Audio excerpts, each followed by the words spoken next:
karšta, tik iš tikrųjų labai karšta automobilį, taip ten tas variklis šalia nugaros gaunasi iš tikrųjų, tai tiesiosiuose kaip jau akseleruoja iki maksimumo, tai, nu kaip ir tie atrodo akmenų vandens, kas nors užpiltų, tokia banga karščia pareina.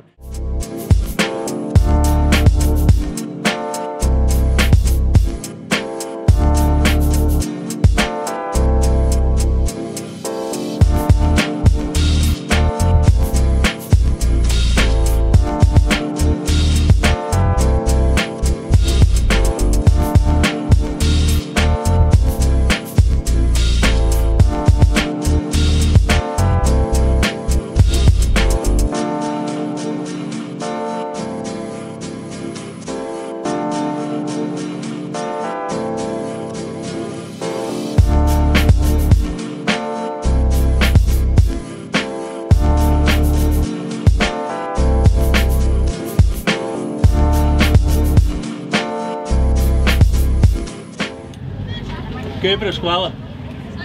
Kaip ir visada yra šioks toks jaudulys, kaip be jo, bet nusiteikę gerai ir kovosim dėl pole positiono.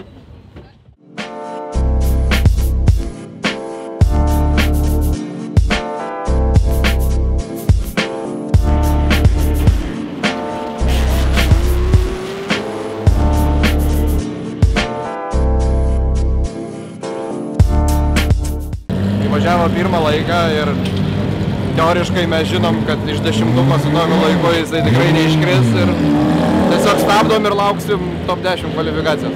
Labai paprasta logika. Imu interviu iš Simo. Nu, klausau jūs.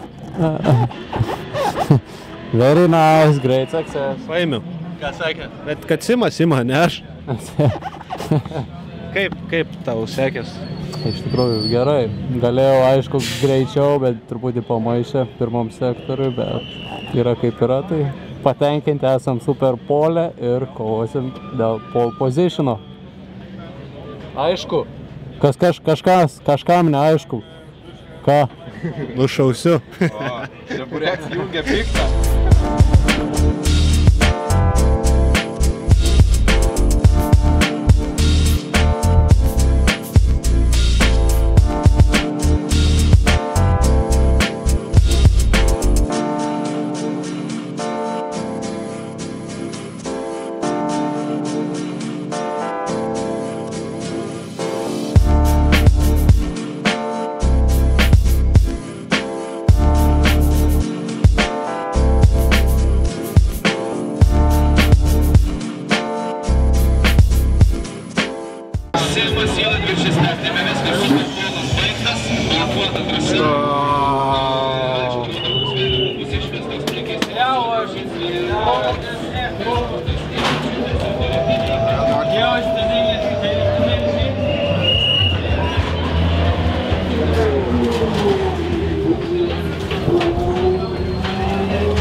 Čia viskas, kas iš mašinos liko?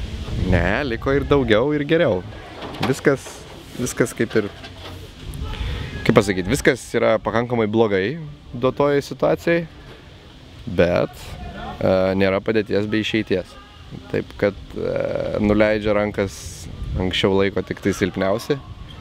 Mes nesam silpniausi ir bandome. Mechanikai susitvarkė su emocijom, kurios buvo ganėtinai liūdnos.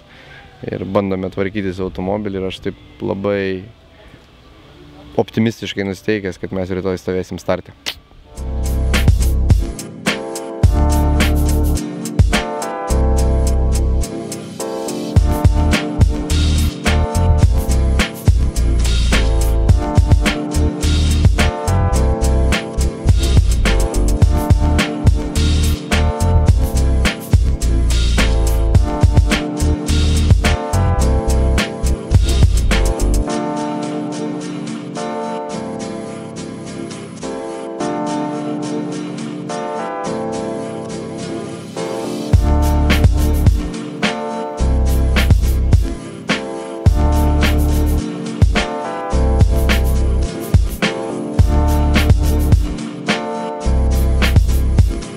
Jo, jau po 3:20.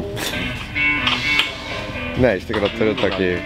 Čia yra tokia savotiška sąžinės gal ir moralės požymiai, kai mechanikai geriau išmano savo darbą toli gražu nei aš, bet yra tokių visokių smulkių darbų, kur aš galiu jiems sutaupyti laiko. Ir jo, aš laukiau, kol automobilis ne tik atgaus savo formą, kurią jis jau atgavo, tiesiog patapo nebe juodas, o juodai baltas, bet ir kol užkursime variklį ir tikrai įstikinsime, kad viskas ten gerai, nes Simas kažkokių tai gedimo požymių matė, bet kol kas viskas atrodo pozityviai.